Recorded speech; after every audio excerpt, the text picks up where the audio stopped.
Eh bien écoutez, merci de nous avoir rejoints à l'occasion de cet atelier intitulé Planification écologique, la solution opérationnelle à tous nos problèmes. Vous aurez remarqué qu'on a mis un point d'interrogation et j'espère qu'on essaiera bien sûr d'y répondre. Je m'appelle Olivier Piat, je vais vous accompagner durant 1h30. Vous allez voir, ça va bien se passer dans la convivialité, je l'espère.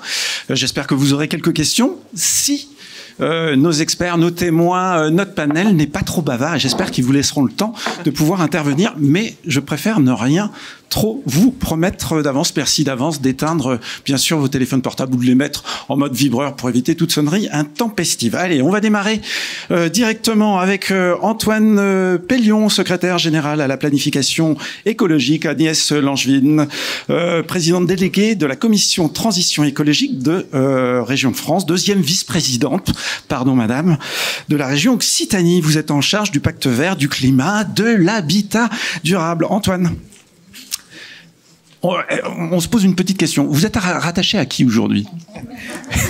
On est obligé de vous la poser. Absolument. Cette question. Ils se la posent tous. Bonjour à tous. Là, c'est un plaisir d'être parmi vous aujourd'hui. Donc, un an après le lancement d'ailleurs des COP régionales par la première ministre Elisabeth Borne à l'époque à Saint-Malo. Alors, le Premier ministre est toujours en charge de la planification écologique. Oui. Et donc, le SGPE est toujours un service du Premier ministre pour répondre très précisément à votre question. D'accord. Donc, l'évolution qu'il y a eu, c'est que il y a eu par contre fonctionnellement une séparation du cabinet du Premier ministre, mais par contre le SGPE reste un service du Premier ministre. On continue à la fois le fond du plan et les travaux aussi de territorialisation, mais on va y revenir. D'accord, c'est à lui donc que vous rendez des comptes. Absolument. Ok. C'est quoi l'ambition de la France aujourd'hui en matière de planification écologique? J'allais presque dire un an après. Alors, un an après, je pense deux choses importantes. La première, c'est qu'il y a déjà des premiers résultats, parce que je pense qu'on voit toujours et on souligne toujours les problèmes rencontrés, les difficultés à venir. Et je voudrais, sans dire pour autant que tout est gagné, souligner quand même que l'année dernière, on a baissé nos émissions de quasiment 6% et qu'on vient d'avoir les chiffres là du CITEPA et on est quasiment à 4% de baisse au premier semestre 2024. Et donc, on est clairement sur la bonne trajectoire pour atteindre l'objectif en 2030. Et ça n'est pas rien. Et donc, de ce fait, c'est important. Après, il y a des sujets sur lesquels il faut qu'on accélère. Économie circulaire, on continue, malgré le développement du recyclage, à avoir toujours la même consommation de matériaux primaires en France, qui est stable depuis plusieurs années. Et ça, il faut qu'on arrive à inverser la courbe. Et ça, c'est un point important. Votre ambition?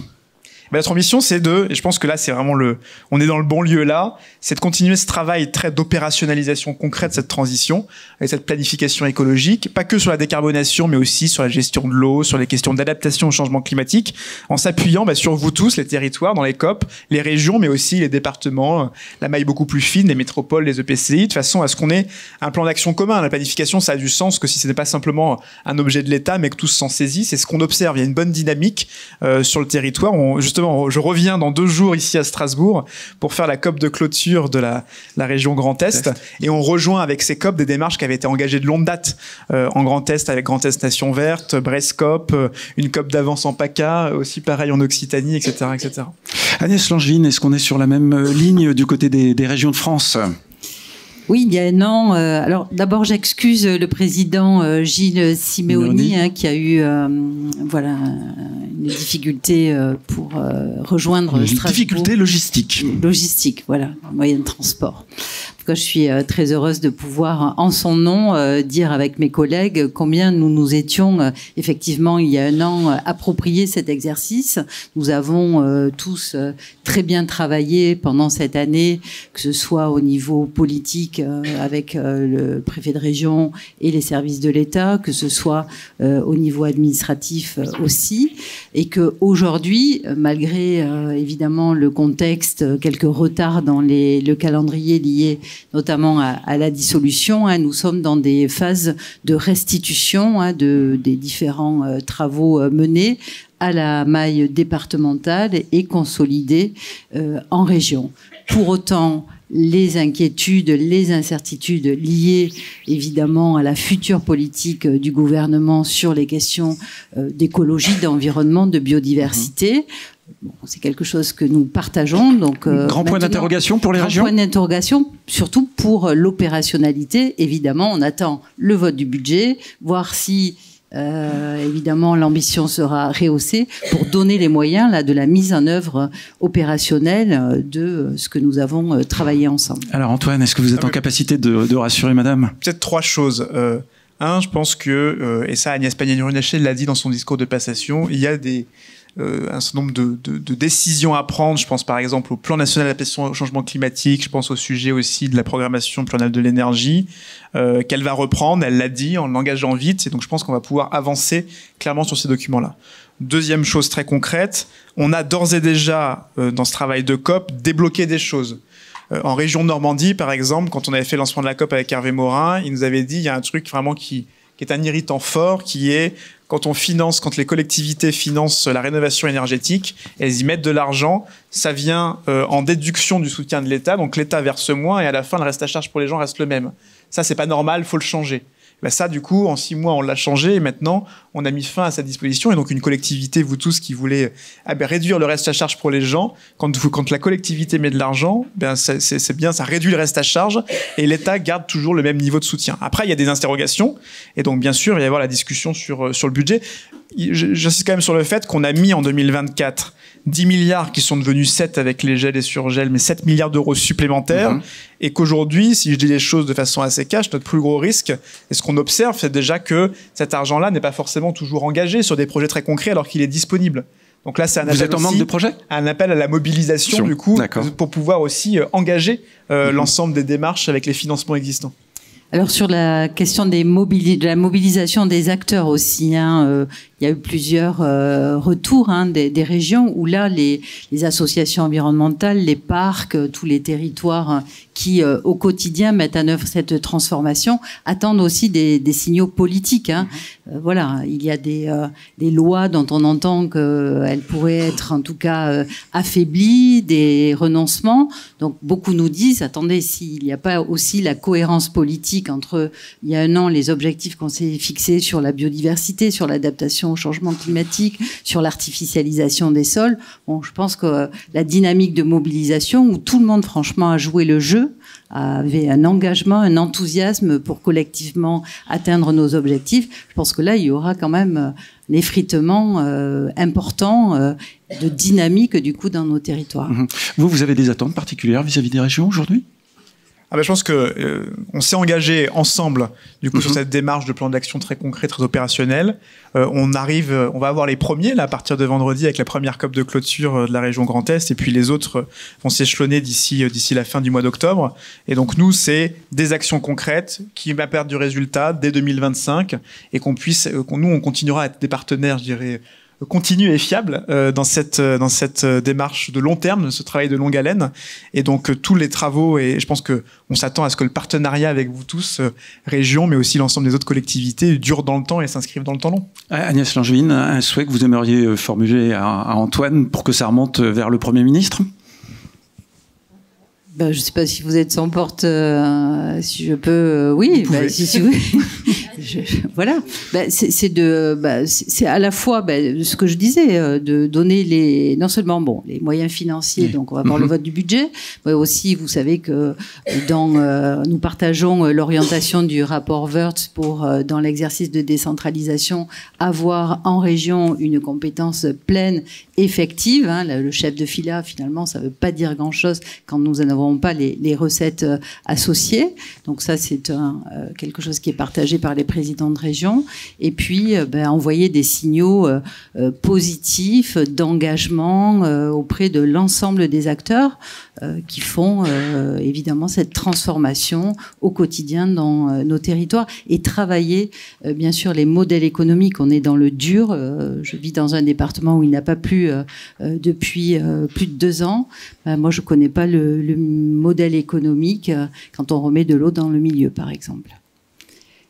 C'est un exemple, mais je crois que là, il faut qu'on arrive à progresser aussi sur les nouveaux modèles économiques de cette transformation de nos écosystèmes. Très très bien. Merci à tous les deux. Je vous garde avec moi, Agnès. Merci Antoine. On peut vous applaudir. Merci. On vous retrouvera ici prochainement, si j'ai bien compris, dès vendredi. Voilà. Allez, on va demander à un certain nombre d'acteurs de nous rejoindre. Mobilisation des acteurs. Sortons du règne de la technocratie. J'aurai besoin à mes côtés de Pascal Canfin, François Werner et Édouard Sauer. Voilà, on peut les applaudir. Merci de nous rejoindre.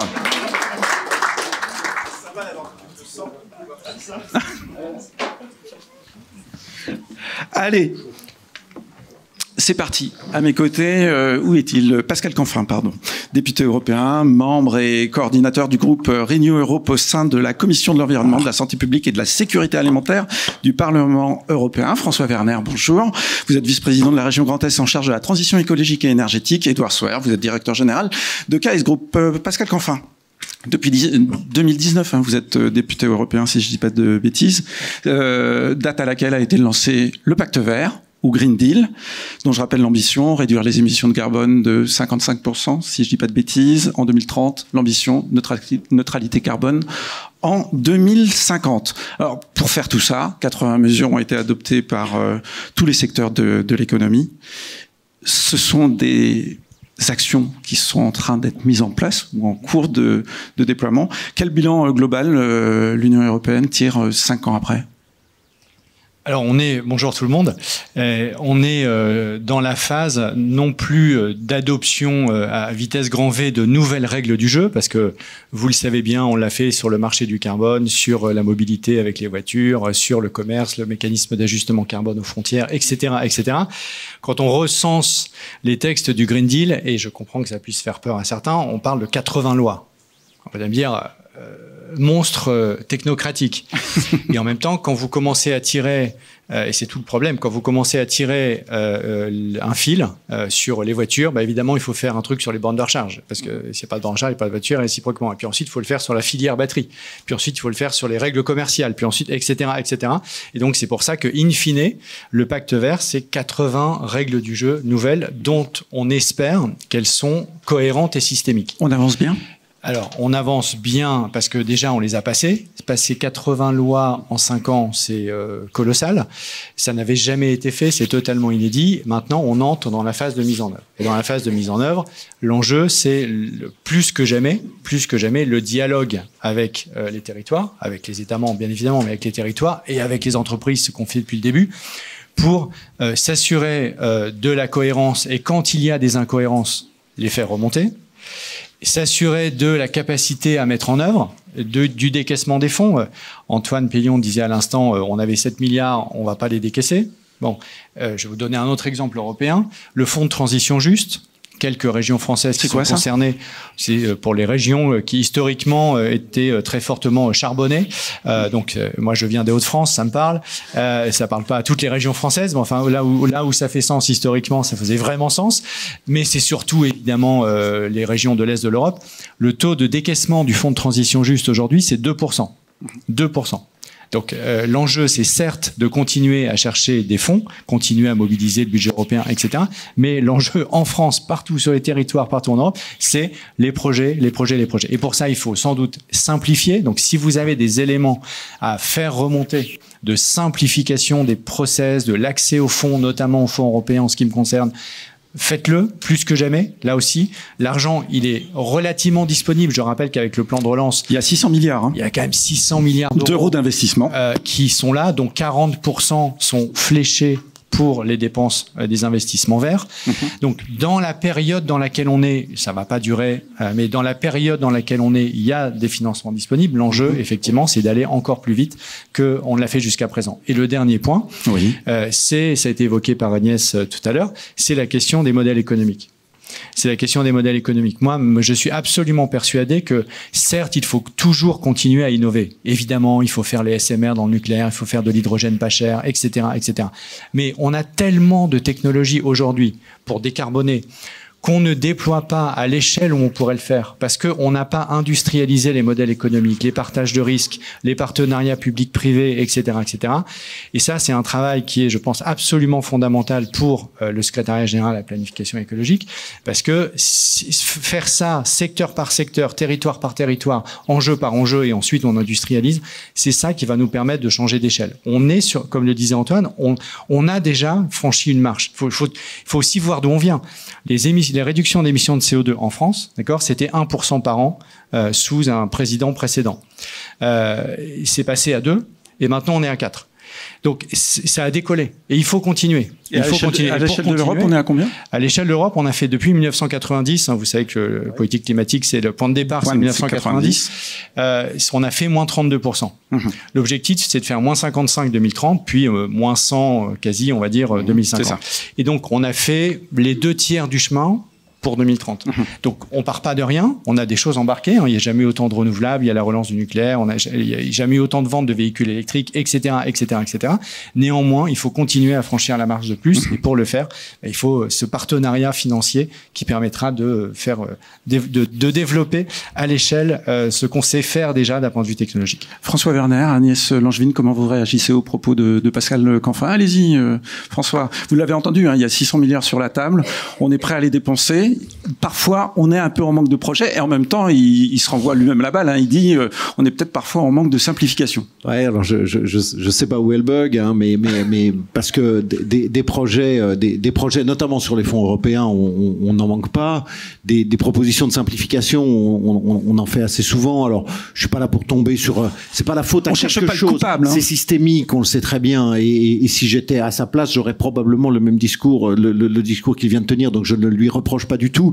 Ce que je pense, c'est que faut bien qu'on prenne en considération qu'effectivement, des moyens, on va en avoir besoin. Depuis ce matin, je parle pas de planification écologique, je l'ai pas dit, mais des moyens, on va quand même en avoir besoin parce qu'on a quand même un double défi qui arrive aujourd'hui sur nos territoires. On a d'abord à payer les résultats de ce qui est déjà émis, c'est-à-dire la réalité de la transition climatique qui est en train de se faire et qui a un coût. Et deuxièmement, il faut payer pour que ça ne se reproduise pas. Et donc, il faut faire les deux en même temps. Donc, il est parfaitement évident que des moyens, on en a besoin, mais que ça ne repose pas que sur les moyens. Et que c'est là l'intérêt qu'il y a dans la démarche de planification écologique, c'est qu'à un moment donné, c'est d'abord aussi de la mobilisation écologique. Et j'y reviendrai sans doute. Je sais pas si j'ai deux fois la parole ou une fois. Si. Non, pas de tunnel justement. Alors, pas de tunnel, donc c'est terminé. Voilà, moi j'en ai terminé. Je reviendrai après sur. Voilà, on reviendra après sur ce que vous faites. Du côté d'Agnès Langevin, une réaction à chaud? Oui, en fait, la question de la mobilisation des fonds européens ou des fonds de l'État, c'est bon. On parle toujours de l'ingénierie, du soutien, de l'accompagnement dans les territoires moins dotés, etc. Mais il y a aussi j'ai envie de dire une question de portage politique territorial. Je m'explique, c'est-à-dire qu'il faut avoir aussi des élus qui, dans des situations parfois un peu complexes, gérer et être outillés dans une méthode qui va pouvoir embrasser, assumer et accepter la conflictualité. Parce que on le voit, plus on rentre dans le dur, plus le maire, l'élu qui est en première ligne et qui est du coup la cible. Je pense à des projets éoliens, des projets qui sont pas forcément de méthanisation, qui sont pas forcément faciles à mettre en œuvre, n'est pas toujours aussi outillé à embrasser ces débats publics au niveau du territoire. Et je pense que et c'est aussi peut-être un message. Du coup, je vais en passer au fur et à mesure de mes interventions. Il prend des notes. Non, mais c'est la question de la voie de passage. On a les objectifs, on sait à peu près où on va. Il faut consolider des modèles économiques. Mais je pense que la question de comment on travaille la conflictualité, ces frottements entre l'artificialisation, entre les emplois, entre les mutations, entre beaucoup les questions de justice aussi climatique et environnementale, il faut accepter. Et je pense que ça rejoint une question simple qui est celle de la démocratie aussi locale de proximité. Et ça, je pense qu'on n'est pas outillé encore suffisamment pour collectivement pouvoir trouver des consensus ou des compromis. Et c'est très important. Alors Agnès, gardez voir le micro. En matière de planification, la région Occitanie, vous-même vous en connaissez un rayon. Vous êtes lancé en 2016 avec région Occitanie, région à énergie positive. C'est bien ça. Vous avez mis en place tout un panel de rencontres, de réunions avec des objectifs Et puis aujourd'hui, on attaque certains sujets. Vous êtes un peu dans le dur quand même. Hein. Quels sont les sujets dans lesquels qui posent problème aujourd'hui chez vous? Être dans le dur, c'est ce qui a été dit, c'est avoir de changer d'échelle, hein, d'être à partir d'expériences pilotes, de projets exemplaires, d'avoir une maille évidemment beaucoup plus importante. Je pense par exemple à la rénovation énergétique. Nous avions une grande ambition, évidemment. En termes de nombre de rénovations, 52 000 par an à l'horizon 2030. Nous avons mis plus de 230 millions sur les guichets de la rénovation Occitanie, de la rénovation énergétique sur les territoires. Nous avons doublé le nombre de ménages qui ont pu accéder à ce conseil, aux audits, même à des AMO de travaux ou à des prêts, puisque nous avons aussi développé un service de prêt. Mais la réalité, c'est que cette bascule entre le conseil et le passage à l'acte en termes de réalisation de travaux n'est pas à la maille de ces 52 000. Elle est même plutôt faible. Dans un contexte, comment vous l'expliquez? Alors, il y a le contexte, inflation, etc. C'était 2021, c'est 2021-2023. Mais c'est aussi la réalité de ce que coûte, du coût d'une rénovation énergétique globale, performante. Je ne parle pas de gestes, là. C'est le poignet moyen dans une région où il ne fait pas quand même très froid en termes de rénovation énergétique, il est de 28 500 € pour une réno de 39 000 €. Donc on voit bien que la question du reste à charge pèse trop, et c'est pas ce que vous avez indiqué comme même si c'est important, mais en tout cas ça n'entraîne pas dans une région où les précarités sont aussi importantes, ça n'entraîne pas cette massification en tout cas de la rénovation énergétique, et on reste malgré des moyens financiers importants, y compris des mobilisations de fonds européens de la BEI. C'est pas des pailles qu'on a mobilisées, mais en tout cas l'efficacité en volume et donc en réduction évidemment de consommation, mais aussi d'émissions de gaz n'y est pas. Et ça, je pense qu'il faut avoir de l'évaluation beaucoup plus fine des politiques que nous mettons en œuvre, et peut-être cibler, et ça c'est un des intérêts je trouve de la COP, de cibler, donc c'est ce qu'on a fait. Maintenant on va cibler que les copropriétés, on va recentrer notre dispositif sur les copropriétés pour là aussi pouvoir mieux industrialiser des process de rénovation globale. Alors c'est bien, la transition est toute trouvée avec vous, Édouard Sauer, vous présidez aux destinées du groupe Sauer, c'est une ETI familiale de 350 salariés basée ici en Alsace, spécialisée dans le secteur du bâtiment, de la construction et de la promotion. En matière de rénovation énergétique, est-ce que vous avez des demandes à faire auprès des pouvoirs publics, quels qu'ils soient d'ailleurs, l'État, les régions? Alors, aujourd'hui, moi j'ai envie de dire qu'il y a deux axes. La première question que je me pose, c'est sur le neuf. On a le sentiment en tout cas que les bâtiments qu'on construit aujourd'hui sont déjà obsolètes pour 2050. Le problème, c'est plus le chaud que le froid. Et la RE 2020, bien sûr, mais la RE 2020 est à ce jour déjà insuffisante. Et j'ai du mal à me dire que en fait, la norme, c'est le minimum, c'est un garde-fou, et quand on se colle à la norme, on est fou, en fait, finalement. Alors, ce qu'il faut dire juste à la norme aujourd'hui. Édouard, ce qu'il faut dire à nos amis, c'est qu'on en a discuté au téléphone il y a 2 jours. Et alors, moi, j'ai été vraiment surpris. Vous m'avez dit, moi, je suis favorable à plus de normes, plus de contraintes. C'est bien la première fois que j'entends un chef d'entreprise, surtout une ETI, nous dire ça quand même aujourd'hui. Écoutez, en fait, à partir du moment où on essaie de bien faire les choses, on a envie de les faire, et on a envie que tout le monde les fasse de la même manière que nous. On sent bien qu'on ne joue pas tous avec les mêmes règles et qu'on a envie que ça aille plus vite. En tout cas, notre démarche, elle est sincère, donc on a envie que ça aille plus vite. Et donc, on sent qu'il y a un manque d'ambition et il y a un manque de contrôle, finalement, puisque si on essaye de bien faire les choses, il faut donner à l'État les moyens de contrôler. Et aujourd'hui, on voit qu'il n'a pas les moyens, on voit que les contrôles sont beaucoup trop légers, et du coup qu'il est encore possible de construire d'une mauvaise manière. On parle des gaz à effet de serre, mais l'environnement est un gros sujet aujourd'hui, et il n'est pas assez pris en compte. Et donc, effectivement, moi, ce que je prône, c'est une accélération des normes plus ambitieuse, et l'État ou les bâtiments publics doivent être les premiers à donner là, et savoir qu'on construit aujourd'hui des bâtiments publics qui, en 2050, ne permettront pas de vivre sans clim. Mais ces propos que vous nous annoncez là, ils sont partagés par vos confrères ? Je suis pas sûr que je colle exactement aux idées de la confrérie du bâtiment. Mais c'est pas grave. C'est peut-être pour ça qu'on m'a amené ici. François Werner confirme. Donc vous, François Werner, vous êtes depuis 18 mois vice-président de la région Grand Est. On va revenir du côté de la région Grand Est. Déjà, est-ce que la feuille de route, elle est claire, compréhensible par tout le monde ici en région Grand Est en ce qui concerne cette planification écologique? Oui, elle l'est. Elle est compréhensible par tout le monde, mais il faut l'amener à tout le monde. Il faut qu'on la diffuse, il faut qu'on soit capable de parler. Et c'est ça l'intérêt, le gros intérêt de la planification écologique. C'est parler avec tout le monde, et deux, être capable d'aller traduire à tout le monde. Moi, je fais exprès d'aller faire les réunions, pardonnez-moi, ça va paraître condescendant, mais ça l'est pas, au fin fond de la région, et quand on discute du PCAET, et que le gars arrive, il dit, moi, je veux juste changer ma chaudière. Et il faut répondre à ce gars. Et il faut répondre par rapport aux ambitions qui sont données, et sans technocratiser le sujet, en lui expliquant où est le chemin. Et il a besoin de comprendre. Et il n'est pas plus bête que vous.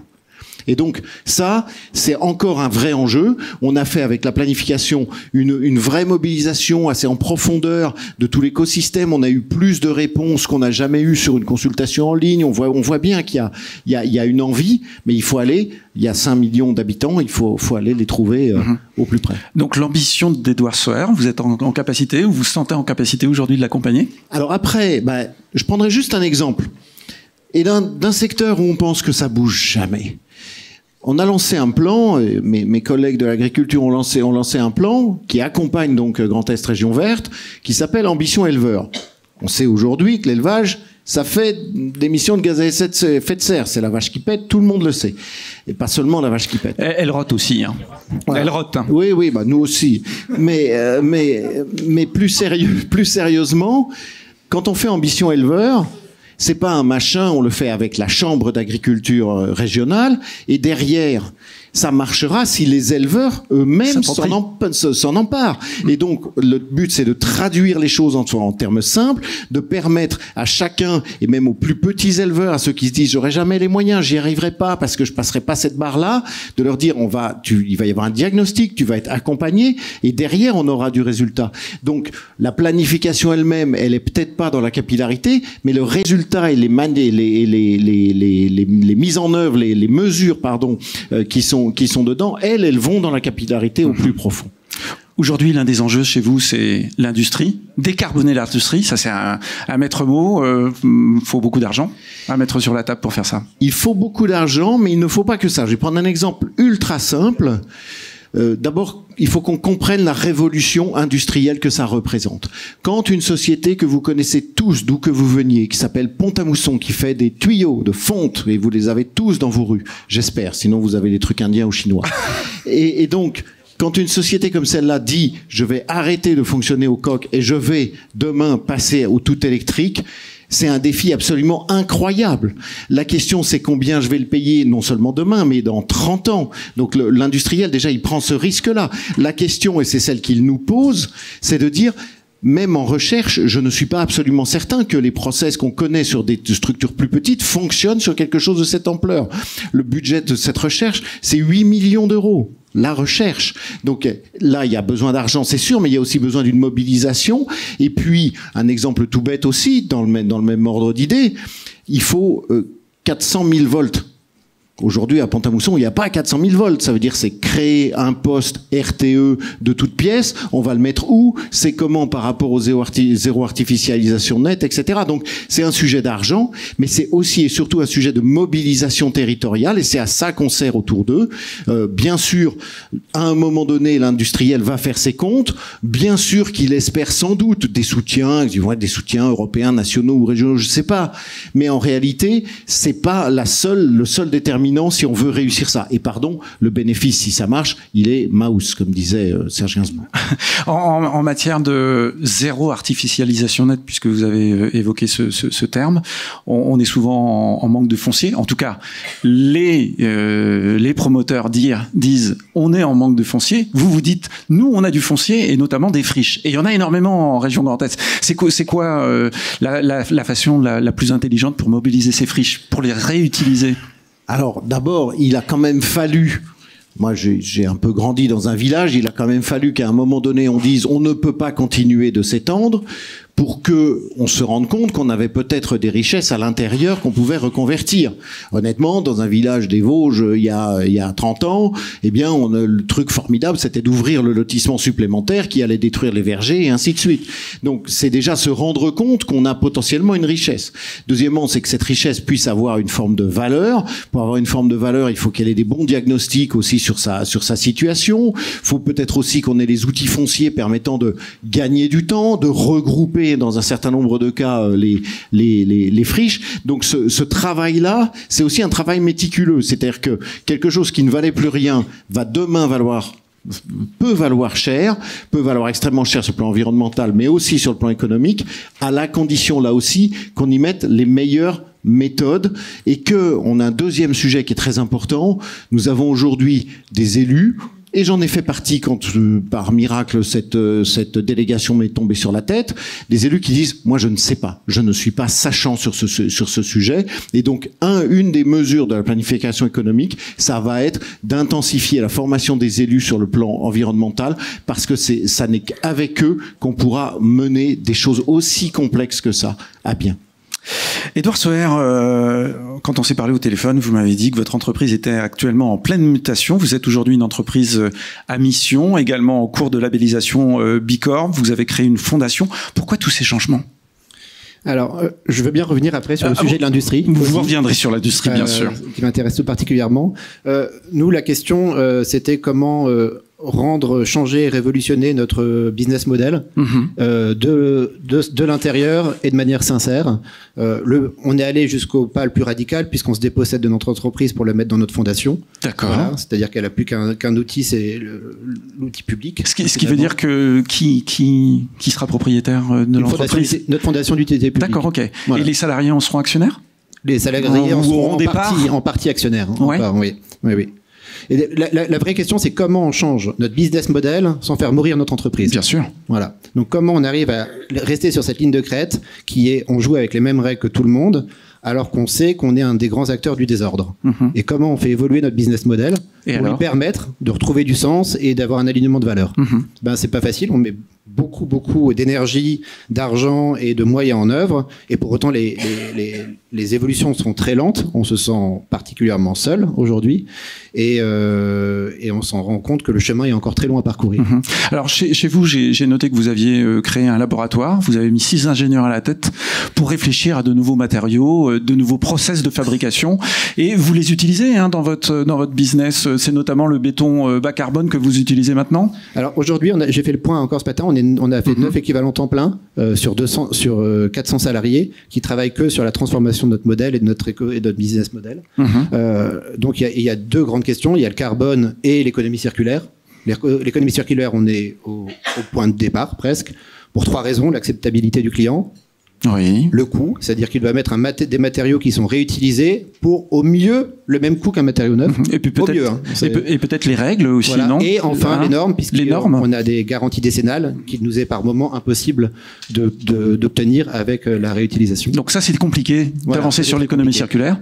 Après, dans la transformation de notre business model, on parle du bas carbone, mais c'est qu'un pansement sur une jambe de bois.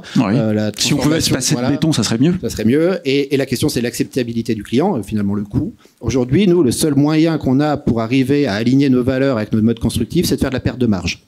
Voilà. Donc on a fait un choix. On a décidé de faire un propre fonds, c'est-à-dire qu'on alimente une partie de nos résultats pour faire élire des projets sur une évolution parce que le client n'est pas capable de le payer. Des projets dans lesquels vous croyez ? Au projet, c'est une forme de recherche et développement ou de contribution à la société à notre petite échelle. D'accord. On peut quand même se passer pour partie du béton. On a du bois par exemple en France et dans toutes les régions. J'imagine que ça pose d'autres problèmes, la filière bois. Je crois qu'elle est en pleine mutation, mais on peut se passer du béton. C'est un choix architectural, c'est un choix constructif, mais c'est tout à fait réalisable. Alors, en même temps, vous faites pas que ça, parce que chez vous, j'ai noté que en matière de mobilité, et notamment de mobilité de vos collaborateurs, vous avez mis en place un plan. Bon, ça existe depuis des années, on s'en doute, mais carrément, vous leur avez interdit de prendre l'avion. Donc, même sur des voyages lointains, plus d'avions. Oui, nous, on a un plan de mobilité, on a un forfait, c'est-à-dire qu'on indemnise nos collaborateurs quand ils s'engagent à pas prendre la voiture de 1 à 5 jours par semaine. L'avion est interdit alors qu'on est en train d'ouvrir l'Espagne, donc les trajets sont particulièrement complexes et longs, mais c'est un mal nécessaire aussi. Et pour faire accepter ça, il y a la compréhension de nos salariés qui, des fois, ont du mal à comprendre, et donc il faut énormément de pédagogie pour leur permettre de s'approprier les sujets et de pas s'en éloigner. Alors, Noël, c'est quand même encore dans 2-3 mois, mais si vous avez des souhaits, des envies, des messages à faire passer auprès de nos amis, là, ça serait quoi ces messages ? Alors, moi, j'aurais 3 axes. Un, c'est sur l'urbanisation, la ZAN. Je suis un fervent défenseur de la ZAN, mais à mes yeux, il faut vraiment garder le niveau de décision au minimum à l'intercommunal, parce que sinon, on a en face de nous des interlocuteurs qui n'ont pas conscience de l'or vert qu'ils ont entre les mains. Et du coup, ils vont le gâcher. Voire garder la possession des terrains et faire de la médiation. Je vais à l'encontre de mon métier, mais je suis un citoyen aussi. On attend par contre, les friches, c'est un sujet, il faut les retravailler, et pour ça, il faudrait vraiment qu'on ait un État qui soit disponible et réactif pour nous aider. Il me semblait qu'on avait un état des lieux en région Grand Est des friches françaises. Alors non, c'est pas pour l'état pas pour l'état des lieux. D'accord. La vraie question, c'est après pour les réhabiliter, les friches sont souvent un réservoir de biodiversité. Oui. Donc il est plus complexe de les réhabiliter que d'autres terrains, en tout cas qu'un champ classique en grande agriculture. Donc la question, c'est il faudrait qu'on ait il y a éviter, compenser, réduire. Il faut déjà avoir le courage de dire éviter, certainement plus souvent. Pour ça, il faut avoir une feuille de route comme on l'a fait avec le train, avec le nucléaire, une feuille de route long terme. On est capable de dire non à un modèle économique certainement intéressant de manière imminente, mais pour avoir une vision long terme. Et quand on décide d'urbaniser, d'avoir un État qui est capable de nous accompagner en nous disant c'est réalisable sous telles conditions et vous aurez le temps de le travailler, mais on va y arriver ensemble. François Werner, vous avez envie de répondre ? Oui, je voulais rebondir sur le ZAN, sur le zéro artificialisation nette, et pour souscrire à ce que vous dites. Alors nous, ce qu'on a fait, puisque dans le même temps, il y a une loi qui a dit que chaque commune avait droit à son hectare. C'est en train de marcher, me semble-t-il. J'y vais prudemment encore, c'est pas conclu, mais on est en train d'essayer justement d'expliquer qu'il est probablement intéressant à ce que les communes qui possèdent cet hectare aient intérêt à le mettre en jeu. Voilà. Et on s'efforce aussi dans la discussion de pouvoir conserver un certain nombre d'hectares jokers, au-delà même de ce qui est listé, ce qui est mis de côté, pour pouvoir faire face à un moment donné à des projets qui seraient des projets de grande ampleur. Donc ça se fait dans la discussion. Et c'est pour ça qu'on aurait préféré que cet article n'ait pas été fait, mais il a été fait. Mais après tout, c'est pas grave. Ça se fait dans la concertation. Et ici, vous avez remarqué qu'on est relativement à l'écoute des préoccupations après les propos de Monsieur Sauer. Je pense qu'il y a pas besoin d'illustrer. Donc, pour l'instant, ça marche pas trop mal. Et donc, je pense qu'on va pouvoir y arriver pour pouvoir effectivement se rendre compte que cette denrée très rare, il faut qu'on la consacre au mieux. Et pour la consacrer au mieux, il faut aussi qu'on soit tous d'accord sur les ambitions et sur les projets. Pascal Canfin, vous aviez une réflexion ? Je voulais rebondir sur 2 expressions qui ont été employées. La première, c'était par Agnès qui disait « on rentre dans le dur ». Et je pense qu'il faut qu'on ait conscience que pendant des années et des années, la critique, c'était de dire en fait rien n'est fait, ça n'avance pas, etc. Que ce soit justifié ou pas, c'était ça la tonalité dominante. Là, maintenant, on a réellement changé d'époque. Où on est tous en train de rentrer dans le dur. Et le dur, c'est dur. C'est dur, voilà. Et on l'expérimente tous. Du coup, la deuxième expression, c'est la ligne de crête. Parce que c'est une ligne de crête et toutes les solutions simplistes et tous les discours simplistes deviennent d'autant plus insupportables que on est dans la complexité des choses. Et ça, je crois que et du coup, si on admet qu'on rentre dans le dur, on est dans une nouvelle phase, et que cette phase, c'est une ligne de crête complexe, alors c'est la base pour dépolariser le sujet. Et moi, la crainte majeure, number 1 que j'ai, c'est que ce sujet de la transition écologique, planification, Green Deal, pacte vert, peu importe le terme, c'est ce qui compte, c'est le contenu, devienne un sujet qui soit trop polarisé politiquement pour que les investissements se fassent, parce que du coup ça crée de l'incertitude, pour que les changements culturels s'opèrent de manière apaisée, pour que les compromis puissent se faire sans qu'on trahisse un camp contre un autre, etc., etc. Tout ce qui fait qu'en politique, soit le changement se fait, soit il se fait pas. Et l'image que je peux prendre à regard de la comparaison historique sur l'ampleur de la transformation liée à la planification écologique, c'est l'invention de l'État-providence. C'est que quand je vais prendre l'exemple français et européen, à qui appartient l'invention de l'État-providence? En fait, la réponse, c'est à personne et à tout le monde. C'est aux gaullistes, c'est aux communistes, c'est aux sociodémocrates, c'est aux travaillistes, c'est aux démocrates chrétiens. Tout le monde a apporté sa pierre à l'édifice. Si on avait commencé à faire l'État-providence en disant « hop, hop, hop, c'est toi, c'est mon camp, c'est etc. », il y aurait juste jamais eu d'État-providence. Ensuite, ça prend des formes différentes parce que les modèles suédois sont pas les modèles anglais, ni français, ni allemands. Mais à la fin, c'est exactement la même chose. C'est cette dépolarisation, ce compromis fondamental qui fait que ça stabilise.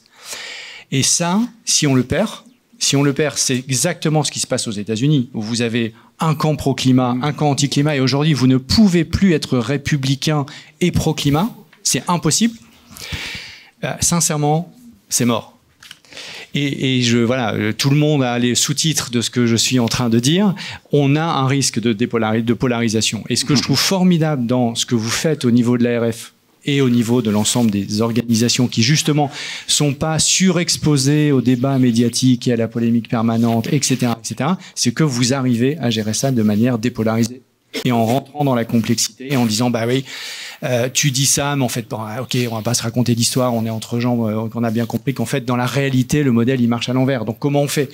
Et on met les choses sur la table. Et c'est pas parce qu'on met une contradiction sur la table qu'on est un affreux qui renonce, etc. C'est juste qu'on voilà, on essaie de faire avancer les choses. Et ça, c'est le bien le plus précieux qu'on ait. Et je peux vous dire que à l'échelle nationale, c'est en danger. J'ai vu les équilibres politiques. C'est pas la peine qu'encore une fois je fasse un dessin. Et à l'échelle européenne, c'est pareil. Et si le capital majeur qu'on a en Europe pour la transition, c'est cette dépolarisation, c'est cette capacité à le faire ensemble que les Américains n'ont pas. Si on perd ça, on perd le bien commun majeur qui nous aurait permis et qui, je l'espère, nous permettra de réussir la transition. Merci beaucoup, Pascal Canfin. Alors, le faire ensemble, justement, on va le voir maintenant avec un certain nombre de solutions qui vont vous être montrées, démontrées. 4 pitchs, on va les enchaîner très rapidement, 5 minutes chaque pitch. On va commencer avec Guillaume Rioux. Il est où? Voilà. Je vous en prie, vous pouvez vous installer voilà, derrière le pupitre. Vous avez un micro. Guillaume Rioux, vous êtes vice-président à la transition écologique et énergétique de la région Nouvelle-Aquitaine. Vous avez 5 minutes top chrono pour nous parler d'un programme. Il faudrait que je me mette un chronomètre parce que je me méfie de moi-même. Ah, bon. Bah, je vous rappellerai à l'ordre. Très bien. On est à la fin des années 2010. Alain Rousset, président de région depuis 10 ans, entend parler de ces questions de réchauffement climatique au plan mondial, Rio 95. Et il se dit, mais en Nouvelle-Aquitaine, sur ma région, alors c'était l'Aquitaine à l'époque, mais qu'est-ce que ça donne? Qu'est-ce que ça veut dire un climat réchauffé, moins d'eau? Qu'est-ce que ça signifie? Donc il décide de faire expertiser par 450 scientifiques sur les questions climatiques avec Hervé Le Treut, climatologue, avec Vincent Bretagnol, écologue à Chizé, au sud des Deux-Sèvres, sur le territoire sur lequel j'habite, sur les questions de biodiversité. 2 rapports sortent à Climatera, fin des années 2010, on est 5-6 ans après, hein, ça prend du temps un petit peu de faire toutes ces études, et puis Ecobiose sur la biodiversité qui décrit finalement que 45% des richesses produites en Nouvelle-Aquitaine ne seront préservées qu'à condition que la biodiversité, que les écosystèmes soient en équilibre. Et c'est les scientifiques qui le disent. Donc depuis lors, on essaye toujours d'établir et de driver nos politiques publiques sur l'avis éclairé, sur la raison. Et ces mêmes raisonnables nous disent, attention, il y a un risque, vous avez un gros risque pour la forêt, ça peut cramer. En 2019, on adopte donc cette feuille de route, à l'été 2019, avec les conséquences qu'on connaît. Hein. Nous sommes déjà aujourd'hui à 1,7 degré de réchauffement sur cette région. Les Météo France nous disent 2 degrés en 2030, 2,7 degrés en 2050. 2050, c'est demain déjà. Enfin, c'est les bébés qui naissent aujourd'hui qui auront 25 ans. Donc, c'est déjà maintenant. Et ça, c'est le scénario tendanciel. Le scénario moins drôle, c'est 4 degrés. Et là, on ne sait plus où on va. Bref, on adopte cette feuille de route en 2019. Arrive 2022. Seulement 3 ans après. Incendie. On est au mois de juillet. La région Nouvelle-Aquitaine, 8,4 millions d'hectares, 3,5 millions d'hectares de forêt. Sur ces 3,5 millions d'hectares de forêt, 637 000 hectares sur les Landes de Gascogne, vous voyez, au sud de Bordeaux jusqu'au Pays Basque. 637 000 hectares, composés à 80% de pins. 465 000 hectares de pins, un petit peu de résineux, 5 000 hectares de peupliers qui brûlent moins vite, mais le pin. Et alors, fin juillet, 40 degrés, 42 degrés, 0% d'hygrométrie, troisième paramètre, du vent sec. Des touristes, des gens qui viennent en Nouvelle-Aquitaine sur le bassin d'Arcachon, qui vivent des fois pas tout à fait raisonnablement, ou qui n'ont pas toutes les infos nécessaires à la sécurité, embrasement, 22 000 hectares en 15 jours de forêt cramée. Et là, Alain Rousset et son écosystème régional, les forestiers, le parc naturel régional, l'INRAE, le CNRS, la science encore, les associations de l'environnement et les élus locaux. Il y a un truc qui est drôle dans cette région, c'est que les maires vivent pour partie de l'exploitation forestière et sont souvent propriétaires de plusieurs centaines d'hectares. Et leur modèle économique, il réside aussi là. Il y a des ventes de bois. Il y a toute une industrie qui fonctionne. Pâte à papier, essentiellement. On a du mal à retrouver l'autre industrie manufacturière, mais pâte à papier, il y a des gros faiseurs. Donc tout ça est en danger. Comment penser la forêt de demain? Alors, résultat. Eh bien, forêt de demain. Forêt de demain, vous l'avez là. Expérimentation, parce qu'avant de déployer massivement sur 650 000 hectares, il faut s'essayer un petit peu. Donc, on va lancer la forêt de demain. On commence dès cet automne. On y bosse depuis maintenant 2 ans. Juste après ces grands feux, on s'est mis au travail avec les scientifiques. Vous voyez, 6 000 hectares d'expérimentation autour de 3 idées. La première, empêcher le feu, sécuriser l'incendie. Deuxièmement, garantir que nous aurons encore une industrie forestière, donc une socio-économie qui pourra fonctionner par la production de pins des Landes. Et puis troisièmement, assurer les écosystèmes et notamment les questions de biodiversité. Donc on met tout le monde autour de la table et on décide d'expérimenter avec l'INRAE un programme qui s'appelle Griffon, un programme de grande envergure de recherche régionale. Et 6 000 hectares vont être explorés autour de 4 idées. La première, comment diversifier la forêt. Je vous le disais, 80% de pins des Landes, donc, et en plus ils sont plantés en alignement, c'est-à-dire quand le vent prend dedans, inutile de vous dire l'aspiration. Il nous reste 2 petites minutes. Mais je vais faire le boulot. Et ça crame.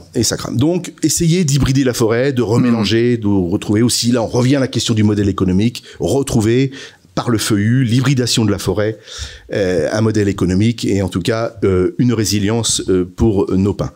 Deuxième idée, planter le tour des parcelles avec des feuillus, notamment le chêne vert, le chêne liège, pour lequel il y a une économie autour du liège, et pas seulement les bouchons des bouteilles de Bordeaux, mais aussi sur l'aéronautique, les tableaux de bord, on peut utiliser ce liège.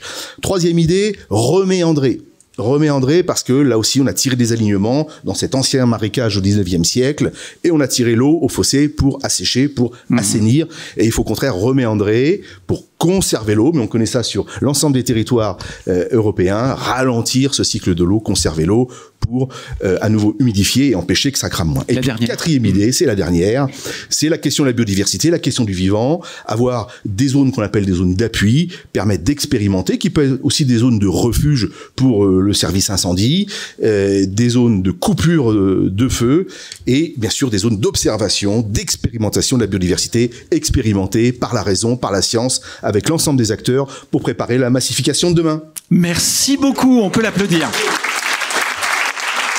Allez, j'invite de suite Christophe Madrol à rejoindre 5 minutes, un top chrono, président de la commission biodiversité, mer et littoral et aussi des parcs naturels régionaux pour la région sud. Mais je crois qu'il y a un petit film avant. Parce que nous, vous savez, dans le sud, on parle peu, mais on a des films. Le film, c'est 2 minutes, c'est parti. 46 000 kilomètres de fleuves et rivières traversent la région sud. Il pleut chez nous 700 mm par an. C'est autant qu'ailleurs en France. Nous avons les Alpes pour château d'eau naturel. La neige des écrins et les glaciers du Mercantour alimentent la Durance, le Verdon et ses formidables réserves. Pourtant, de l'époque des Romains à celle de Marcel Pagnol, l'acheminement de l'eau a toujours été une question centrale sur notre territoire. Bien sûr, trouver de l'eau, c'est un trésor. Ah oui, c'est un trésor. C'est pour maîtriser et préserver cette ressource et répondre aux besoins en eau des territoires que la Société du Canal de Provence a été créée en 1957. Entreprise d'économie mixte, concessionnaire de la région Sud, la Société du Canal de Provence est une précurseuse dans la gestion de l'eau. Elle permet aujourd'hui d'alimenter 40% de la population régionale en eau, soit 2 millions d'habitants, répartis dans 188 communes. Elle irrigue 50% des surfaces agricoles de la région, soit 6000 exploitations. Elle permet à 2000 entreprises de s'approvisionner en eau et alimente 2200 poteaux et postes incendies pour prévenir les feux de forêt. Face aux fortes chaleurs, aux sécheresses, aux intenses précipitations provoquées par le changement climatique, la région Sud et la Société du Canal de Provence relèvent aujourd'hui de nouveaux défis. D'ici 2038, la région Sud investira 620 millions d'euros pour le plan Or-Bleu. Avec la Société du Canal de Provence, nous repensons les usages et innovons pour économiser l'eau. Nous œuvrons pour la réutilisation des eaux usées traitées. Nous perfectionnons et rénovons les canaux pour renforcer leur performance et éviter les fuites. Nous anticipons les besoins pour ne prélever que la ressource utile. Ensemble, nous avançons pour faire face aux enjeux de demain. Très très bien. Voilà un petit film qui a été fait lors de la présentation du plan Or-Bleu que le président Muselier a présenté. Je sais que je vis, et excusez-moi, certainement dans la plus belle région du monde, voire d'Europe. Mais c'est une région avec le réchauffement climatique très complexe, parce que nous le vivons tous les jours. Je discutais tout à l'heure avec certains de nos amis qui ont un démonstrateur de réchauffement dehors. Il est pas rare chez nous que la température en été monte à 40-42 degrés. Et cette question de l'eau est au cœur de la problématique complète et de toutes les actions que nous portons au niveau de la région. Sur 3 plans principaux, qui est donc la sobriété, parce qu'on parle de l'eau, mais la sobriété est le premier point à discuter. De la solidarité, pour éviter les conflits d'usage, parce que là aussi, nous aussi, entre agriculteurs, tourisme, il y a souvent des conflits d'usage, et cette question-là doit être abordée au niveau régional. Et bien sûr, par l'innovation, puisque l'innovation aussi est un fort travail qui a été fait, puisque nous travaillons aujourd'hui sur la question de la réutilisation des eaux usées, puisque vous savez que la France est à la traîne de la réutilisation, quand vous voyez d'autres pays, l'Italie ou l'Espagne, oui, voire Israël, aujourd'hui qui est... Oui, vous avez raison, d'autres législations. J'ai souvent raison, mais c'est bien de le dire. Mais voilà, ces questions-là sont fortes. Bon, si vous voulez voir la question de l'or bleu, mais j'aimerais revenir sur ce qu'a dit Pascal et ce que dit Antoine, parce que je crois qu'effectivement, nous sommes ici dans cette salle et je suis très content de voir beaucoup de gens pour parler de transition écologique un peu dans cette question nous sommes un peu des éclaireurs, puisque merci Antoine du travail que tu fais et merci à tes équipes. Le fait d'avoir pensé les COP régionales nous a permis d'aller parler de transition écologique sur nos territoires. Et François me démentira pas, ni Agnès. C'est vrai, quand nous parlons de transition écologique ou transition sur les territoires, il y a la question de la formation des élus, ça certes, mais aussi d'amener nos élus locaux à prendre conscience que la problématique de leur territoire, c'est aussi la question de la transition et de l'économie que nous pouvons voir sur la question de la sobriété. Et cette COP régionale, Antoine, au-delà du fond, de la technicité, et là je te laisse la technicité, c'est plus la question politique que nous portons dans les territoires qui me paraît important. Puisque nous arrivons enfin, et je le ressens dans mon territoire du Sud, où c'est toujours très compliqué avec des élus locaux qui sont très attachés à leur culture. On va pas rentrer dans les détails, mais dans leur culture, la question de l'eau sert souvent à mettre 3 doses dans une dose de pastis.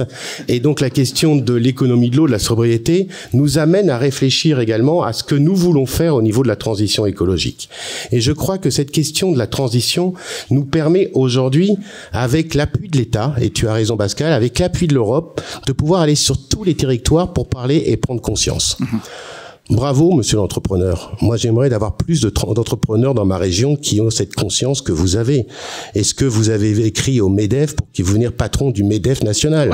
Peut-être que si nous avions effectivement un patron d'entreprise qui prend conscience, non, j'en doute aussi, mais prendre conscience, effectivement, peut-être que nous arrivions. Voilà. Si vous voulez plus de renseignements sur la question de l'or bleu, allez sur le site de la région qui est très bien fait. Moi, je veux remercier ton service, remercie tous tes collègues et j'espère qu'il y aura une longue vie parce que je dis souvent, il ne peut pas y avoir de transition écologique et de transition énergétique sans planification. Je n'y crois pas. Je n'y crois plus.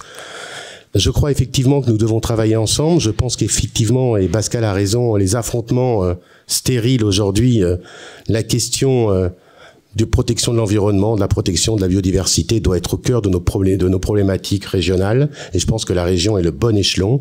Et je crois que les affrontements ne servent à rien. Dernier point. Je pense qu'effectivement, avec la région de France, avec la commission que co-préside Agnès, nous essayons d'amener des éléments de réflexion. Et moi, sincèrement, je voulais tous vous remercier du travail qui est fait aussi région de France. C'est bien de se remercier des fois parce que personne ne nous remercie. Donc moi, je vous remercie du travail qui est fait parce que amener ces éléments-là nous permet d'avoir une réflexion globale. Et comme dirait tout l'autre, tout seul, on va très vite, mais ensemble, on va beaucoup plus loin.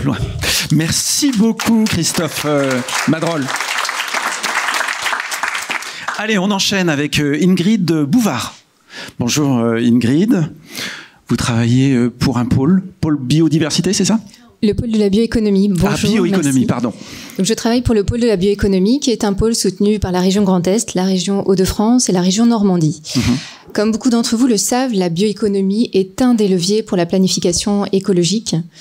En effet, elle permet d'apporter des solutions tant pour les transitions écologiques, alimentaires, mais également les transitions énergétiques. Allez, une slide.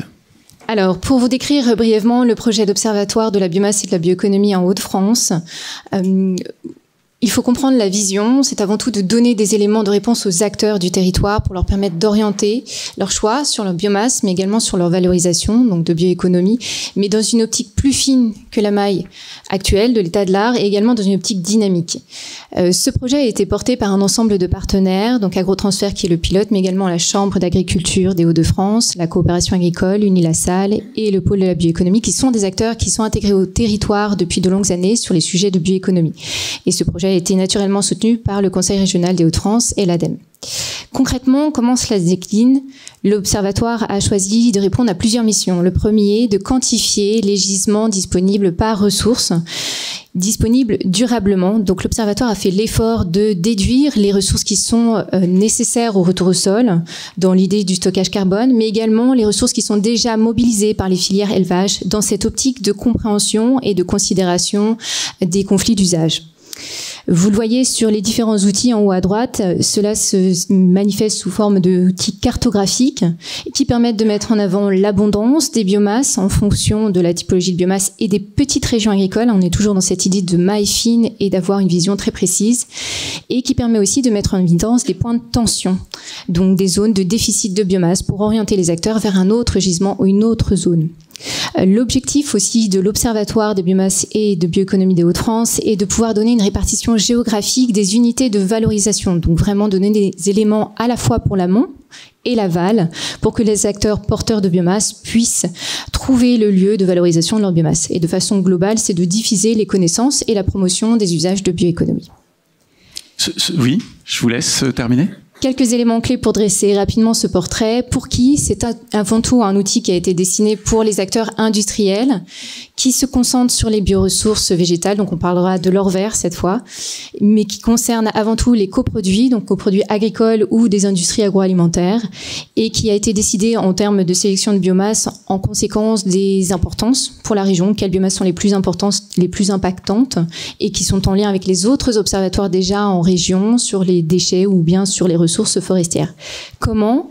Il se base sur des données bibliographiques, des outils méthodologiques aussi connus, nationaux, mais surtout sur des données et des enquêtes terrain, puisque c'est là la richesse, c'est avant tout d'avoir le retour et les réalités terrain des acteurs pour confronter les données et aller orienter au mieux les décideurs et les acteurs de demain.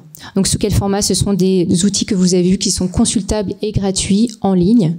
Et pour aller plus loin, demain, l'idée c'est de poursuivre ce projet et de compléter les données sur les différentes biomasses, filières, et d'anticiper et donc de considérer les enjeux planétaires que sont le changement climatique, mais aussi les ressources en eau dans ces choix de biomasse. Ingrid, vous invitez toutes les régions à se doter d'un tel observatoire? Oui, c'est une réflexion qui est déjà engagée en lien avec d'autres régions. Donc oui, nous vous invitons à poursuivre ces travaux dans vos régions respectives. Merci à vous. Merci à vous. Merci beaucoup Ingrid. Allez, un dernier pitch avec Pascale Gaillot, conseillère régionale Grand Est, présidente de la commission environnement. Elle doit nous parler d'un projet Life Biodiv Grand Est, et je crois que vous aviez une vidéo. Voilà, c'est parti. Depuis plusieurs décennies, la nature décline. En 20 ans, 30% d'espèces d'oiseaux ont disparu du territoire, 742 espèces de plantes sont menacées d'extinction. En 25 ans, un tiers des prairies ont également disparu. Et la liste est encore longue. C'est tout notre rapport au vivant qui est à redéfinir pour préserver notre biodiversité en Grand Est. Life Biodivest est un ensemble d'actions pilotées par la région Grand Est sur 10 ans qui permettent d'accélérer et d'amplifier la préservation de la biodiversité. Elle mobilise et fédère de nombreux acteurs et moyens financiers. Ce programme est soutenu par l'Union européenne et tous ses partenaires. En résumé, ce ne sont pas moins de 26 millions d'euros engagés en faveur de 27 actions concrètes pour l'avenir de notre territoire. 10 ans pour protéger les espèces et les milieux naturels. C'est créer par exemple 10 nouvelles réserves naturelles régionales. 10 ans pour bâtir l'agriculture de demain qui prend en compte le changement climatique. C'est accompagner 40 fermes pilotes pour réduire les pesticides et développer l'agroforesterie. C'est aussi protéger 100 000 hectares de prairies gérées durablement. 10 ans pour développer la biodiversité de nos forêts, c'est préserver 200 hectares en libre évolution. 10 ans pour mobiliser tous les acteurs du Grand Est, avec 500 élus, 300 enseignants, 8000 élèves formés, sensibilisés et un maximum d'entreprises qui s'engagent pour la biodiversité. 10 ans qui commencent maintenant. Ensemble, nous sommes tous acteurs. Engagez-vous dans le mouvement pour préserver le Grand Est et sa biodiversité. Pascale Gaillot, on en est où aujourd'hui? Je vais vous le dire. Déjà, au travers des images, vous aurez compris que vous êtes là, dans l'autre plus belle région d'Europe, de France et du monde. Non, juste, j'avais pas eu le temps de faire une petite introduction, mais pourquoi avoir engagé ce programme, et le film est relativement parlant au travers des chiffres qui sont présentés sur ce qu'est le programme, c'est parce que nous avions, comme toutes les régions en France, voté notre schéma régional biomasse. Donc c'est bien de se doter d'un schéma régional, mais après il faut se donner les moyens, et notamment en ingénierie pour le mettre en œuvre. Et ce vecteur que nous avons trouvé, entre guillemets, qui est le LIFE, qui est un LIFE intégré. Moi, je veux profiter là d'avoir la parole cet après-midi pour remercier la Commission européenne qui nous a fait confiance. Et c'est le premier mot que je voulais partager avec vous, la confiance que nous a accordée la Commission européenne pour confier à une région française la mise en œuvre d'un LIFE intégré. Ce sont 15 millions d'euros de fonds européens sur 10 ans qui sont confiés à la région. Et vous avez vu, on a affiché 26 millions. C'est parce que c'est l'effet levier de ces fonds européens avec l'ensemble des partenaires. Vous avez vu qu'on a embarqué 14 partenaires. Donc, premier mot, la confiance. Deuxième mot, l'assistance. Assistance technique. Hein, on a 8, ça nous permet, nous, régions, de mettre 8 chargés de mission dans les territoires, ce qu'on appelle les maisons de région, dans les départements, à l'appui d'un maire, à l'appui d'un chef d'entreprise, à l'appui d'un agriculteur qui se demande comment il peut intégrer dans sa mission qui est la sienne, donc la biodiversité. Évidemment, avec technique vient financier. Ce sont des moyens financiers qui ont permis de doter nos 14 partenaires et qui, eux, se sont dotés eux-mêmes d'ingénierie. Au total, 25 ETP au profit de la biodiversité du Grand Est. Voilà. Et troisième mot que je voulais échanger avec vous, c'est la compétence, c'est la montée en compétence, bien évidemment, parce que ce LIFE va permettre d'accompagner des mesures qui vont peut-être dans un premier temps démonstratives. Je vais prendre un exemple, le réseau des 40 fermes agricoles, des fermes pilotes, qui ont vocation à imaginer, tout en étant accompagné, des mesures qui devront permettre de convaincre les autres agriculteurs, leurs voisins, que agriculture telle qu'on la connaît dans notre région est compatible avec respect de la biodiversité. De même, vous l'avez peut-être vu dans les chiffres, c'est passé un peu vite, on s'en excuse, 200 industriels qui vont s'engager aussi dans un parcours de transformation de la biodiversité. C'est assez innovant, hein, puisque quand on a cherché des cabinets d'ingénierie pour accompagner les entreprises, ça a été un petit peu compliqué, il n'y en a pas beaucoup en France, mais c'est une montée en compétences tous ensemble, en fait, à la fois des cabinets conseils, à la fois des entreprises qui elles-mêmes vont être, vont pouvoir proposer des idées. Alors d'autres éléments, hein, des zones de quiétude dans le territoire, des placettes de zones de sénescence dans nos PNR. On considère que nos parcs naturels régionaux, nous en avons 6 en Grand Est, sont vraiment des espaces d'expérimentation pour la biodiversité. Voilà, ce programme Life Biodivest nous permet, je le disais, de monter en compétences et surtout de se doter de critères, de mesures qui vont nous permettre après de voir si on répond totalement ou pas, ou en tout cas si on est sur la trajectoire que nous nous sommes fixés à travers le SRADET et à travers la planification écologique. Pascal Gaillot, il a démarré quand, ce live? Il a démarré en 2022. D'accord, ok. Voilà. Donc on a fini une première phase, oui. On attaque la deuxième phase. D'accord, les 40 fermes pilotes... Elles sont en route. Elles sont en route, d'accord, ok. Oui. Donc vous attendez de la production d'intelligence derrière tout ça. Voilà, et la consolidation des données qui pourront être diffusées au plus large très bien. Public. Merci beaucoup, madame. Merci.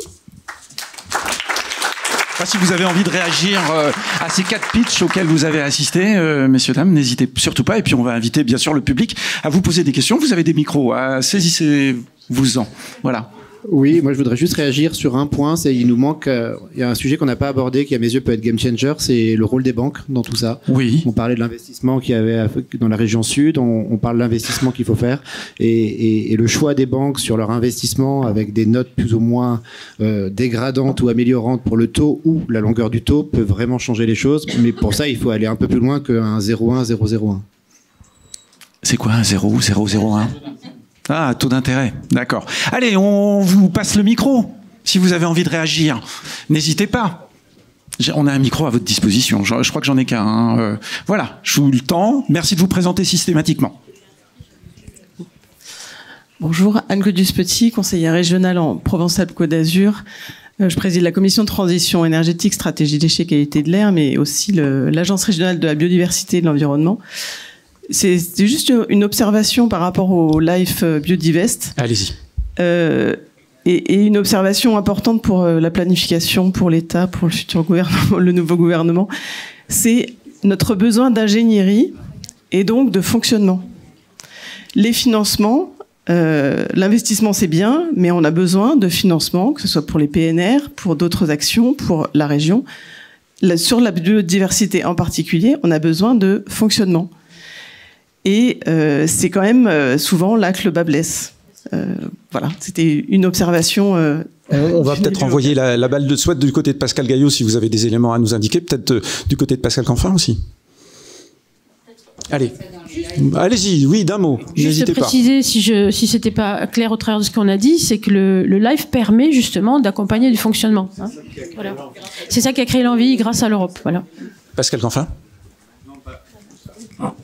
Pas spécifiquement sur ce point, puisque la différence entre le Parlement européen et la Commission, c'est que vraiment c'est la Commission européenne, et d'ailleurs merci de l'avoir souligné, qui est vraiment l'opérateur dans la sélection des projets, etc. Nous, on fixe les grandes règles du jeu qui font que les projets sont globalement éligibles ou pas, avec les lignes budgétaires du budget européen, et ensuite c'est la Commission. Donc j'entre pas dedans, je voulais juste dire un mot sur la question de l'adaptation, qui me semble être une clé d'entrée quand même assez consensuel aujourd'hui, que ce soit sur l'eau, que ce soit sur les rendements agricoles, etc.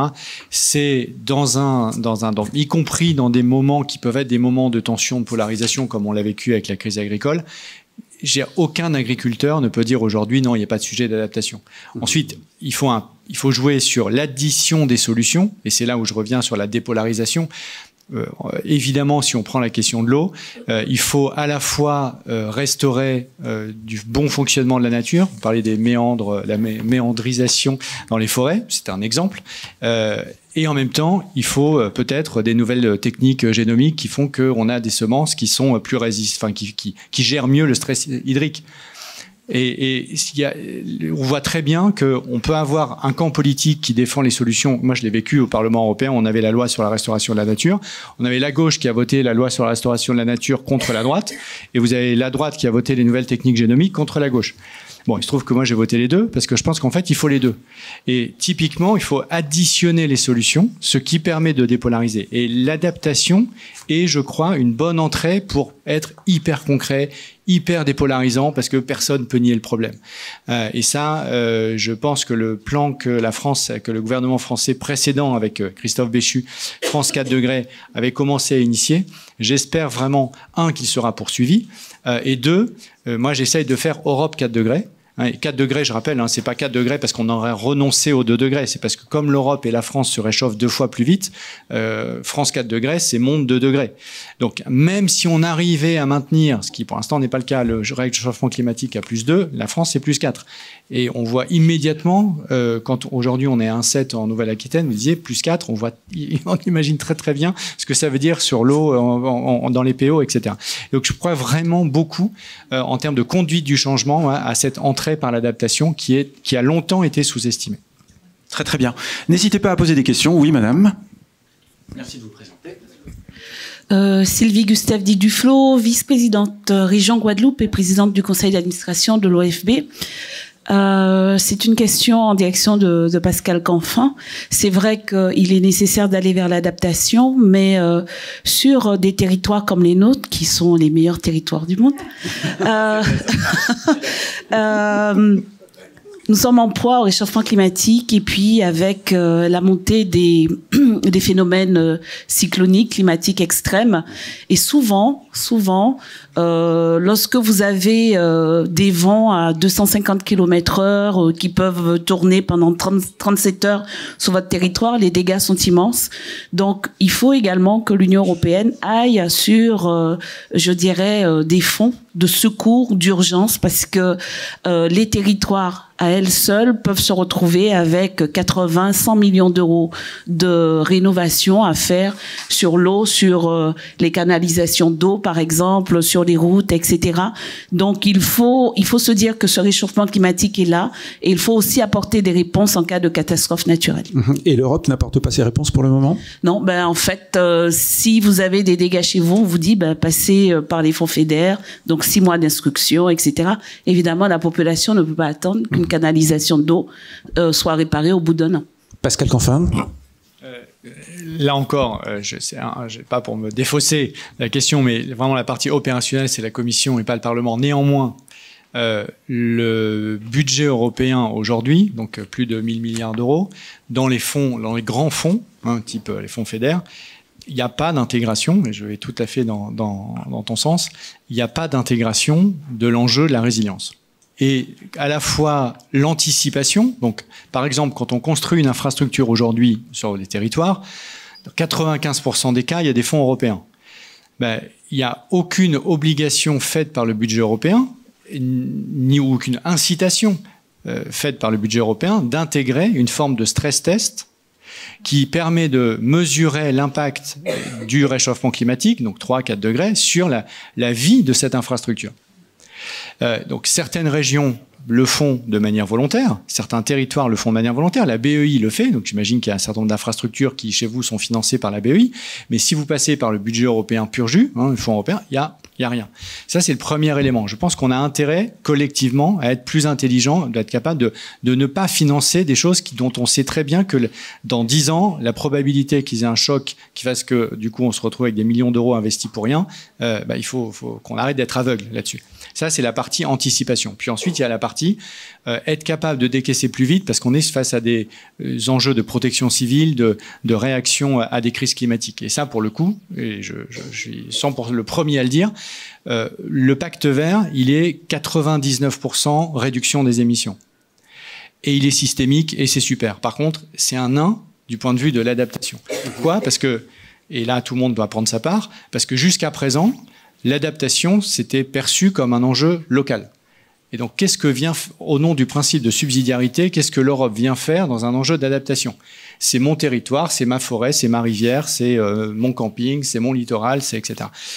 On sait très bien que quand on parle du Danube, du Rhin, tout un littoral, Côte d'Azur, ou etc. Quand on parle du port du Havre, du port de Rotterdam, etc. Il y a des centaines et des centaines d'exemples où la non-adaptation d'un équipement d'infrastructure qui a un enjeu européen doit être porté à l'échelle européenne. Et ça, c'est majeur. Donc, à vous écouter, Pascal Canfin, vous invitez les régions à miser beaucoup sur l'adaptation. Je vous invite à faire les stress tests. Oui. Je pense que c'est fondamental. 2, je vous invite à faire pression avec nous, puisqu'on commence à renégocier le prochain budget européen. Je rappelle, c'est 1200 milliards, c'est pas rien. Que ce soit dans la PAC, que ce soit dans les fonds structurels, qui vous concernent tous, quel que soit le type de région dans lequel vous êtes, à ce qu'il y ait une meilleure prise en compte des enjeux d'adaptation et des canaux financiers qui permettent de décaisser plus vite face aux crises. En Occitanie et en région Grand Est, l'adaptation, on s'en préoccupe? On mise dessus? On met de l'argent déjà? Oui, d'autant plus qu'en Occitanie, c'est déjà plus 2,1 degrés de réchauffement. Ouais. Et on dit que vous aurez bientôt la température de Séville, hein, je crois, non? C'est pas, c'est pas une comparaison qu'on donne? On l'a déjà, et surtout, évidemment, sur la question de l'eau. Hein, c'est un sujet commun avec la région sud. Et donc, effectivement, l'adaptation, elle doit être à la fois, bien sûr, écosystémique, transversale, mais c'est surtout, alors le crash test peut-être, mais c'est le stress, ouais, le crash test. Oui, mais c'est un crash aussi. Pour moi, on va au crash, donc c'est pas du tout un lapsus finalement. C'est ma crainte. Test et stress. Oui. Et donc c'est d'arriver aussi à l'adaptation, c'est savoir renoncer aussi. On va juste excuser Pascal Canfin. Il a une obligation. Il doit nous quitter. Merci, hein, Pascal. Hein. Merci beaucoup. On peut l'applaudir. Merci, Pascal Canfin. Ce que je veux dire, c'est que... Au revoir, Pascal. Non, ce que je veux dire, c'est que parfois aussi, s'adapter, évidemment, rendre résilientes les infrastructures, mais aussi savoir renoncer à certains projets, oui, à certaines façons de construire. C'est ce que vous disiez, de éviter, réduire, compenser, mais des infras, et trouver là aussi comment des usages qui peut-être ne pourront pas être... finalement assouvis, j'ai envie de dire, par des infrastructures, peuvent être aussi sur de nouveaux modèles inventés, innovés, avec des... voilà, je pense qu'il faut travailler sur les usages et arrêter aussi de détruire, parce que on voit déjà le mur financier sur l'adaptation, mais il faut commencer aussi à arrêter vraiment de détruire nos écosystèmes. Pardon ? On va prendre la question, bien sûr. Il n'y a pas de souci. Merci de vous présenter, monsieur. Jean-François Bridet, je suis vice-président de la petite région, mais très jolie, Centre-Val de Loire, et je suis aussi président de l'Agence régionale de biodiversité. Ça fait un petit peu écho à ce que Agnès vient de dire. Première chose, je salue et je rends hommage aux exemples qui ont été présentés, mais une vraie transition, une transition qui nous fait changer d'air, c'est une transition qui nous oblige aussi à renoncer à certaines choses, à une transition abandon d'une certaine manière, et tout ça n'aura pas d'effet aussi faible si on n'abandonne pas en même temps. Et là, je pense à un moratoire sur les infrastructures autoroutières, par exemple, qui serait là un progrès considérable sur le front de la biodiversité. Et je suis gêné lorsque j'entends passer... comme si de rien n'était, des mots comme SMR et déploiement du nucléaire aussi. Je rappelle que dans les journaux parisiens du début du XXe siècle, on présentait l'arrivée du moteur à explosion comme le miracle qui allait permettre aux Parisiens de respirer enfin, parce que à l'époque c'était les déjections des voitures hippomobiles, des chevaux qui rendaient la vie infernale, et on se disait ça y est, on en est sorti. On sait ce que ça donne aujourd'hui, on met tous nos moyens pour décarboner. Donc attention au technosolutionnisme, il y a une vraie révolution culturelle au profit du vivant et tout ce qui nous apporte au quotidien pour nous permettre de respirer, de boire de l'eau potable. Et c'est à ce niveau-là qu'il va falloir aussi changer vraiment les états d'esprit. Il y a beaucoup de choses qu'on partage. Je redis que c'est vraiment très très important qu'à un moment donné, on ait le courage politique d'abandonner certaines choses pour que cette nouvelle bioéconomie nous fasse vivre ensemble durablement. Merci pour votre témoignage. Si vous avez envie de réagir, on prend encore une ou deux témoignages ou questions, n'hésitez pas. Sobriété, oui. Oui, François. moi je pense que ça vaut pour ce type de démarche comme pour celle qu'on présente, c'est qu'il y a besoin d'un contrat social pour tout ça. Et plus c'est dur, plus c'est transformant, plus c'est éventuellement dans l'interdiction, dans la prohibition, plus il faut qu'il y ait un contrat social pour ça. Donc je pense qu'il faut qu'on se méfie quand même de décisions peut-être quand même très ou trop générales d'une part, et d'autre part de décrocher trop de gens, trop de monde. Regardez la difficulté qu'on a. Je suis élu, moi, d'un territoire urbain, aujourd'hui à faire entrer dans l'idée les zones à faible émission. Les zones à faible émission, ça existe à l'étranger depuis des années. Et nous, on a du mal à le faire entrer. Et on a du mal à le faire entrer parce que aussi, il faut qu'on se le dise, on a un paysage politique qui est tranché aujourd'hui. Et qu'on donne le sentiment que ce sont... Pardon, mais regardons la carte politique, elle est assez simple, hein, que ce sont les agglomérations bobos qui ferment la porte aux zones plus délaissées et qui ont voté un peu différemment il y a un mois et demi. Et ça, si c'est ça qui entre dans les consciences, je pense qu'on va dans nos politiques, et je dis pas sur vos propos, hein, c'est global. Si on reste sur ce genre, et c'est malheureusement Pascal Canfin fait partie, mais c'est ce qu'il essayait, je pense aussi de faire passer, c'est que on peut aussi très vite dresser les gens les uns contre les autres. Et donc, l'un de nos rôles, de tous les élus d'une manière générale, c'est de s'efforcer en permanence d'avoir suffisamment partagé l'information, d'avoir suffisamment donné à chacun son rôle, d'avoir suffisamment écouté tout le monde pour peut-être aboutir, dans certains cas, effectivement, à des choses qui peuvent être extrêmement innovantes ou surprenantes ou nouvelles par rapport à ce qu'on a toujours fait auparavant. Mais en tout cas, j'insiste vraiment sur le pacte social, le contrat social, sinon on n'aura pas de transition. Merci. Oui, on vous donne tout de suite le micro, bien sûr. Édouard. Oui, moi je voulais rebondir parce que je vous rejoins tout à fait. Aujourd'hui, moi en tant que chef d'entreprise, ce qui m'anime et la question que je me pose, c'est le renoncement. À quel moment, jusqu'où je dois aller dans le renoncement, sans pour autant finir par construire des yourtes dans l'Arzac, en fait. Hein. C'est comment je reste dans une économie de marché et comment je renonce.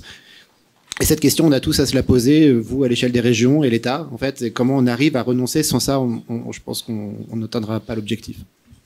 Allez, on est obligé de conclure et pour ce faire, j'invite Christian Clot à venir nous rejoindre. Venez vous installer. Christian, vous avez un micro à votre disposition. Je vais vous présenter à nos amis. Vous êtes explorateur, chercheur, écrivain franco-suisse.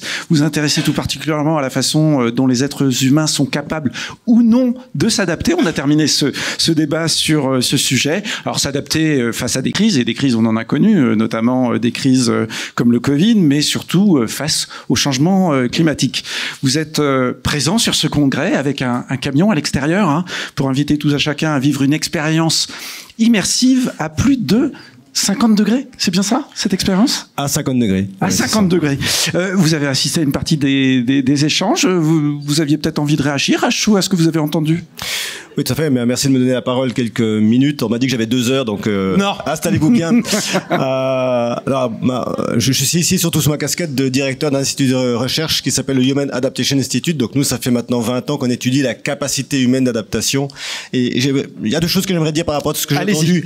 La première chose, c'est que je pense qu'aujourd'hui, on a un point important quand on parle d'adaptation, quand on parle de plan de transition, quand on parle de résilience et tout ça, c'est que souvent on parle beaucoup de technique et de technicité et d'objets, et on oublie un peu les humains, et que d'abord c'est les humains qui s'adaptent. Et ça, c'est fondamental. Et la deuxième chose, c'est que l'adaptation n'est en rien une opposition à une atténuation ou autre, pour une simple raison. Parce que c'est les humains qui s'adaptent, tout changement pour un humain demande une adaptation. Si vous dites à un humain ralentis, change ta manière de consommer, consomme moins de viande ou autre. C'est un changement intellectuel profond pour cette personne qui va lui faire passer par un besoin de changer sa manière de vivre, et ça, c'est une adaptation. Donc, on n'atténuera rien sans adaptation. Ça, c'est un point fondamental. Dans mon institut, on a prouvé plusieurs choses qui sont mises dans cette pointe de l'iceberg, qui est cette chambre climatique qu'on vous propose à l'extérieur. La première, c'est que le cerveau humain est un outil merveilleux, mais ne peut pas entamer une transition de changement s'il n'est pas touché par une émotion sensorielle. Ça, c'est fondamental. L'information seule ne suffit pas à faire changer quelqu'un. La question que vous devez vous poser en tant qu'élu, c'est quelle sensorialité émotionnelle j'offre aux personnes à qui je veux apporter un changement. Ça, c'est le premier point. La deuxième chose, c'est la notion de confiance. On ne change pas si on n'a pas confiance dans l'objet qu'on nous propose. Et cette confiance, elle passe aussi par un futur possible. Et j'entends le besoin de réduire et de changer un certain nombre de choses, mais on ne pourra pas faire un changement si on vend à nos citoyens et à nos citoyennes quelque chose qui paraît moins intéressant que ce qu'on a aujourd'hui. C'est fondamentalement impossible pour le cerveau. Donc c'est vrai qu'on a besoin de faire ressentir et de donner un objectif clair avec une chose simple, des actions, et des actions qui correspondent aux paroles. Et cette notion de la confiance, et je terminerai là-dessus, elle est importante parce que la confiance ne se crée jamais par un mot. La confiance est reliée dans le cerveau aux fonctions visuelles. Ça veut dire que ce que je vois, je le crois et j'ai confiance. Ce qu'on me dit, j'attends de le voir. Et ça, c'est un message fort. Et donc, aujourd'hui, je vous invite toutes et tous à réfléchir à comment on va impacter nos citoyennes et nos citoyens pour changer. Il y a deux choses que j'ai envie de vous proposer. D'abord, venez dans notre chambre climatique. On viendra la tester. À côté. Et c'est vraiment un game changer. C'est la première fois au monde qu'on fait vivre le climat du futur à des humains pour leur faire comprendre que ce climat n'est pas viable et qu'on a des possibilités de l'éviter. Et on propose des tas de solutions. On en a 50 à proposer, dont certaines sont liées aux collectivités. Christian, juste une question. La canicule, c'est vraiment l'événement extrême climatique dont on a le plus, nous, à craindre, humains? Non, on a à craindre les pics. Et ces pics, ils sont de tout ordre. Vous avez certaines personnes, certainement dans cette salle, ont vécu des inondations. On vient d'en avoir une à Cannes, qui montre bien que ce sont les pics qui vont être le problème, beaucoup plus que un réchauffement global. Et ces pics, ils vont devenir énormes. On parle quand même de 2 mois et demi à des taux de canicule dépassant le orange aujourd'hui dans le futur, à partir de 2050. C'est gigantesque. Quand j'entends des gens me dire, il suffira de climatiser, vous savez très bien qu'à 50 degrés, on réduit de moitié la production d'électricité, donc on pourra pas le faire. Et enfin, on a en contrepartie de la chaleur à des endroits, c'est ces pics de précipitation. Moi, j'ai travaillé dans 60 pays du monde avec mon institut et on est encore très préservé en France, mais c'est en train de changer très vite. Donc oui, le changement, il est pour permettre de réduire ce risque, il est aussi pour nous préparer à un certain nombre de choses. C'est dans ce sens-là que l'adaptation est fondamentale, mais encore une fois, j'insiste, toute adaptation structurelle que vous voulez mettre en place doit s'accompagner par un accompagnement adaptatif humain. Et sur ça, on peut aussi vous aider avec mon institut. On est spécialiste de l'adaptation humaine. On a des tas de solutions pour aider l'humain à changer. Et encore une fois, j'insiste, les mécanismes adaptatifs humains dans le cerveau, ils sont connus aujourd'hui. Et le paradoxe, c'est que si tout le monde veut bien croire le GIEC pour le climat, on ne croit pas les sciences sociales et cognitives pour la manière de faire changer des humains. Et on continue de penser qu'il suffit de les informer pour les faire changer. Ça, il faut le transformer. Je vous remercie de m'avoir écouté et je vous retrouverai dans mon camion. Voilà, on vous retrouvera dans votre camion tout à l'heure.